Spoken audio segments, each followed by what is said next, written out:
Hello everyone, counselling and care में आपका स्वागत है। मैं रिचा अग्रवाल, काउंसलिंग साइकोलॉजिस्ट और साइकोथेरेपिस्ट। आज हम बात करने वाले हैं इंसोम्निया के बारे में। इंसोम्निया है क्या?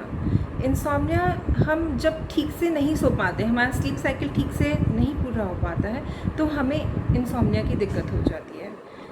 इंसोम्निया हमको 3 तरह से प्रॉब्लम दे सकता है। पहला कि हम रात को सोने जाते हैं लेकिन हमें नींद नहीं आती, हम करवट बदलते रहते हैं, कब नींद आती है पता नहीं चलता है। दूसरा कि हम सो तो जाते हैं टाइम से, लेकिन हमारी स्लीप इंटरप्टेड होती है, बीच बीच में आँख खुलती रहती है। कभी हम पानी पीने के लिए उठ जाते हैं, कभी हमारे को यूरिनेशन के लिए उठना पड़ता है, और कभी बिना कारण के भी उठ जाते हैं। और तीसरा है कि हम सो जाते हैं लेकिन हमारी अर्ली अवेकनिंग हो जाती है। अर्ली अवेकनिंग मीन्स कि हम बहुत जल्दी उठ जाते हैं सुबह, हमारी स्लीप साइकिल पूरी हो भी नहीं पाती है और हमारी नींद खुल जाती है। तो इंसोम्निया 2 टाइप्स का होता है, एक एक्यूट इंसोम्निया और दूसरा होता है क्रॉनिक इंसोम्निया। तो एक्यूट इंसोम्निया जो है बहुत ही टेम्पररी सी फेज़ होता है।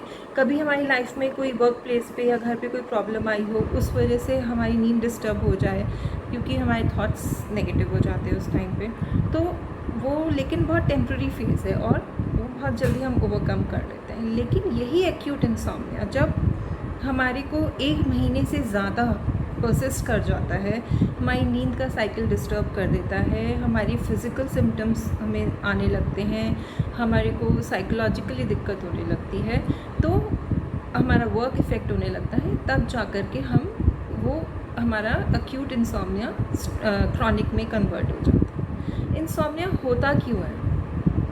इंसोम्निया होने का जो कारण है वो बेमतलब की चिंता। जब हम सोने जाते हैं रात को, तो हमारा सबकॉन्शियस माइंड जो है एक्टिव हो जाता है, और ये मानना है कि सबकॉन्शियस माइंड जो है उसकी एक वीकनेस होती है कि जो भी हम उसको थॉट फीड कर रहे होते हैं वो उसको सच मान लेता है, और वही इन्फॉर्मेशन वो हमारे माइंड को भेजता है, हम उसको सच मानते हैं। अगर एक नेगेटिव थॉट हमारे माइंड में आई तो वो नेगेटिव थॉट को हम सच मान के उसके रिपरकशंस निकालने लगते हैं, फिर हमारा दूसरा नेगेटिव थॉट आता है, और इसी तरह से चेन ऑफ नेगेटिव थॉट आने लगती है, और हम एक विशियस सर्कल में घिर जाते हैं, नेगेटिव थॉट्स के विशियस सर्कल में। तो उस वजह से जब हम सारा टाइम र्यूमिनेट करते रहेंगे थॉट्स के बारे में, तो हमारी नींद हमको नहीं आएगी। दूसरा, हमें कोई प्रोलॉन्ग्ड इलनेस है, मानो किसी को कैंसर है, या कोई हाइपरटेंसिव है, डायबिटिक है, या कोई और प्रॉब्लम है, फाइनेंशियल क्राइसिस है, या किसी के रिलेशनशिप प्रॉब्लम्स हैं जो कि बहुत एलैबोरेट हैं, तो उन केसेस में भी इंसोम्निया हो सकता है। कई बार क्या होता है, जब हम इस चिंता में फंस जाते हैं, चिंता की साइकिल में फंस जाते हैं, तो उससे निकल पाना हमारे लिए बहुत मुश्किल। कई बार क्या होता है, हम अगले दिन क्या क्या हमें करना है, हमारे पास बहुत काम है करने के लिए, और हम उसकी प्लानिंग में लग जाते हैं, और लेटे लेटे सोचते रहते हैं कल मुझे ये करना है, ये करना है, और हम पूरी प्लानिंग बनाने लग जाते हैं। प्लानिंग बनानी चाहिए, डेफिनेटली बनानी चाहिए, एक बहुत अच्छी चीज़ है, लेकिन ये हमें सोने से पहले करना चाहिए, बेड पे लेटने के बाद नहीं। अगर हम पहले से ही अपनी लिस्ट तैयार रखेंगे, टू डू लिस्ट बना लेंगे, तो हमें पता रहेगा कल हम इस टाइम पे ये करेंगे, और हमारा दिन प्लान्ड रहेगा, तो हमें दिक्कत नहीं आएगी। कई बार क्या होता है, लोगों को इस चीज़ की टेंशन हो जाती है कि मैं रात को, जिनको नींद नहीं आ रही होती है, एक साइकिल डेवलप हो चुका था, उनको ये प्रॉब्लम हो जाती है कि मैं रात के आने से डरते हैं वो, कि रात आएगी तो मैं करूँगा क्या, मैं पूरा रात करवट बदलता रहता हूँ, मुझे नींद ही नहीं आती है, तो मैं कैसे डील करूँगा, अकेले सब घर में सो जाते हैं, मैं करूँगा क्या, कैसे टाइम पास करूँगा। तो उस चीज़ का खौफ जो है, उस चीज़ का डर जो है, वो हमारे इंसोम्निया को और स्ट्रॉन्ग कर देता है। हमारे अंदर घबराहट पैदा होने लगती है, जिस वजह से हमें रेस्टलेसनेस हुई, और वो हमें फिर चैन से सोने नहीं देती है चीज़। तो इसलिए बहुत ज़रूरी है कि हम उस थॉट प्रोसेस को, उस थॉट साइकिल को, एक नेगेटिव साइकिल को ब्रेक। इंसोम्निया हमको किस तरह से हमारी बॉडी को इफ़ेक्ट करता है? इंसोम्निया हमारी फ़िज़िकल, हमारी साइकोलॉजिकल, हमारी इमोशनल हेल्थ को बहुत इफ़ेक्ट करता है। इंसोम्निया से हमें कई बार जो है एंग्जाइटी पैदा हो सकती है, डिप्रेशन हो सकता है, डायबिटीज़ हो सकती है, आर्थराइटिस हो सकती है, और कई ऐसी चीज़ें हैं फिज़िकली जो हमको इफ़ेक्ट करती हैं। दिन भर हम परेशान रहते हैं, सर दर्द रहता है, भारीपन रहता है, आलस चढ़ा रहता है, नींद आ रही होती है पूरा दिन, लेकिन हम लेटते हैं लेकिन हमें नींद नहीं आती है। और इसी चक्कर में हमारे आउटपुट ख़राब हो जाता है, हम कोई काम ठीक से नहीं कर पाते हैं। सोमैटिक कंप्लेंट्स रहती हैं, बॉडी में अलग अलग अनलोकलाइज्ड पेन होता है, कभी कहीं पेन हो रहा है, कभी कहीं पेन हो रहा है। और हमेशा हैवीनेस सी रहती है, ऐसा लगता है सर पे कोई बोझ रखा हुआ। तो ये सारी चीज़ें हमें फिज़िकली हम रोना आता है, आप जो है किसी के डार्क सर्कल्स बन जाते हैं, मतलब हर तरह से आपको इंसोम्निया जो है इफ़ेक्ट ही करता है बैडली। तो हमें एक्चुअली इस सर्कल से अगर बाहर आना है इंसोम्निया के, तो हमें क्या करना चाहिए? सबसे ज़्यादा ज़रूरी है, जो फर्स्ट एंड इम्पॉर्टेंट थिंग है, वो है कि हमें अपना स्लीप हाइजीन मेंटेन करना चाहिए। स्लीप हाइजीन के अंडर मोस्टली सारी चीज़ें कवर हो जाती हैं जो हमें इंसोम्निया में हेल्प करेंगी, जो इम्प्रूव करने में हेल्प करेंगी। जैसे कि हमारा सोने का और हमारे उठने का समय एकदम सेम होना चाहिए। थोड़ा बहुत फ्लेक्सिबिलिटी चलती है लेकिन ज़्यादा नहीं। दूसरा, हमें गैजेट से कम नहीं तो 1 घंटा पहले हमें ऑफ गैजेट्स हो जाना चाहिए। गैजेट्स में एक ब्लू लाइट होती है जो हमारी स्लीप साइकिल को इफ़ेक्ट करती है, वो हमारे ब्रेन को ये मैसेज पहुंचाती है कि अभी रेस्ट करने का टाइम नहीं हुआ है। तो हमें हमेशा गैजेट्स जो है 1 घंटा पहले बंद कर देने चाहिए। हमारा रूम जो है वो एकदम नीट एंड क्लीन, उसका टेम्परेचर मेंटेन होना चाहिए, लाइट जितनी हमें रिक्वायर्ड है उतनी ही होनी चाहिए, डिम ही होनी चाहिए मोस्टली। एंड ऑल्सो अगर पॉसिबल हो सके तो हमें एक वार्म बाथ लेना चाहिए, एंड वो जो है हमारी मसल्स को रिलैक्स करता है और हमें साउंड स्लीप लाने में बहुत मदद करता है। दूसरा, हम और क्या कर सकते हैं कि एक तो खाने की, जो हमारा बेडरूम है वो सिर्फ सोने के लिए है, खाना खाने के लिए, हमारे को फीड करने के लिए नहीं है। तो बेडरूम को आप सिर्फ सोने के लिए ही इस्तेमाल करें।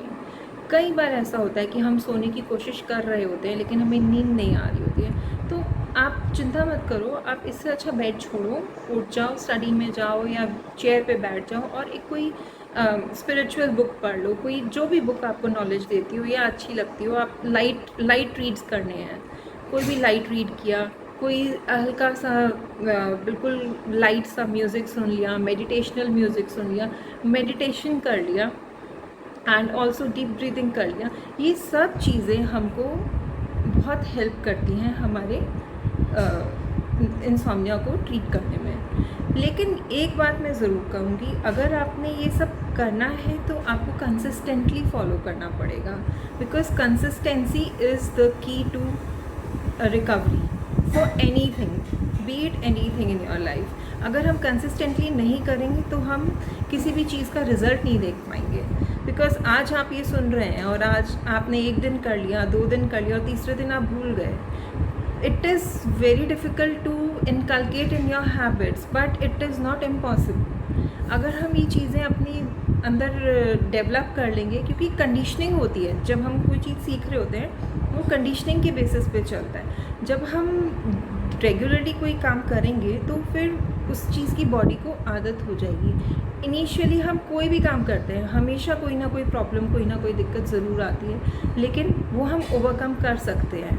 ऐसा कोई भी काम नहीं है जो हम नहीं कर सकते। एक चीज़ और जो हमें तंग करती है, जब जैसे मैंने अभी पीछे बात करी थी कि नेगेटिव थॉट साइकिल आ जाता है, तो हम उसको कैसे ब्रेक करें, क्योंकि उसमें आपको याद नहीं रहता। आपको अपने माइंड को ट्रेन करना पड़ेगा उस चीज़ के लिए। जब भी वो थॉट्स आ रहे हो, आप एक पेन और एक पेपर अपने या एक पैड अपने बेड साइड टेबल पे रेडी रखिए। अगर आप ऐसे किसी उसमें फंस रहे हैं, कोई चिंता आ रही है, कुछ आ रहा है, तो आप उसको लिख दीजिए, जो भी चिंता आ रही है। एंड ये बहुत थेरेपेटिक है, आप जैसे ही लिखेंगे आपका जो लोड है माइंड का वो बिल्कुल ऑफ हो जाएगा, आप बिल्कुल चिंता मुक्त हो जाएंगे। बिल्कुल नहीं होंगे तो आपके बर्डन बहुत रिलीज़ हो जाएगा, and you yourself will feel the difference, because this is tried and tested method and it will definitely work. So जब भी आप अपनी थॉट्स को लिख देंगे तो वो एक साइकिल जो है वो ब्रेक हो जाता है, और फिर आप जो है उस विशियस सर्कल से, थिंकिंग से अपनी बाहर आ जाते हैं, एंड फिर थोड़ा सा स्लीप में जाना इजी हो जाता है। और एक बात कि कोई भी स्टिमुलेंट्स लाइक कैफ़ीन हो गया, चाय हो गई, अल्कोहल हो गया, ये इसका सेवन आप रात को सोने से पहले कतई ना करें। इनफैक्ट 5-6 बजे के बाद आपको कैफ़ीन और कॉफ़ी, चाय वगैरह नहीं लेनी चाहिए, क्योंकि ये आपको आपकी स्लीप साइकिल को डिस्टर्ब करता है, क्योंकि इसमें स्टिमुलेंट्स होते हैं जो एक्टिवेट कर देते हैं और ब्रेन को मैसेज जाता है कि अभी सोने का टाइम नहीं हुआ है। तो इसीलिए हमें उनसे ऑफ रहना चाहिए। दूसरा ये है कि हम ज़्यादा लिक्विड इनटेक लेंगे अगर उस टाइम पर, तो हमको यूरिनेशन का भी बहुत प्रॉब्लम हो जाएगा। फ्रीक्वेंट यूरिनेशन की वजह से हमारा नींद ब्रेक होगी और हम बार बार वॉशरूम जाने के लिए उठना पड़ेगा एंड फिर वही हमें दिक्कत हो जाएगी। ये सब तो एक चीज़ स्टेप्स हैं जो हम डे टू डे लाइफ में फॉलो कर सकते हैं अपनी इंसोम्निया को ट्रीट करने के लिए। लेकिन मैं आपसे ये रिक्वेस्ट करूँगी कि अगर ये बहुत परसिस्टेंट प्रॉब्लम है आपकी, आपको दिक्कत दे रही है, तो please go and seek help. Go to a psychiatrist or a counselor or psychologist. They will help you out to find ways to overcome your insomnia. इतनी थेरेपीज़ हैं, मेडिकेशंस हैं, एक्ट थेरेपी है, CBT है, light therapies हैं, तो इनके ज़रिए और मेडिकेशन के ज़रिए अगर रिक्वायरमेंट हो तो हम काफ़ी हद तक अपने इंसोम्निया को बीट कर सकते हैं। तो प्लीज़, ये लोगों के बीच में मन में धारणा है कि हम एक बार दवाई शुरू कर देंगे या एक बार हमने काउंसलर पे जाना शुरू कर दिया तो ये हमें ज़िंदगी भर रिक्वायर्ड होगा, पर please don't feel like that. ऐसा नहीं है। आप एक बार जब उसको ओवरकम कर लेते हैं तो फिर आप उसके लिए आपको अपडेट्स दिए जाते हैं कि आप उसको कैसे मेंटेन रख सकते हैं अपनी उस प्रॉपर स्लीपिंग साइकिल को। So it is not like that. आप इसकी आदत नहीं पड़ेगी आप, लेकिन अगर ज़रूरत है तो please go and seek help. आपको अगर मेरा वीडियो अच्छा लगा हो तो please like, share and subscribe and do right in comment section what you would like me to speak on in the next video. Thank you so much.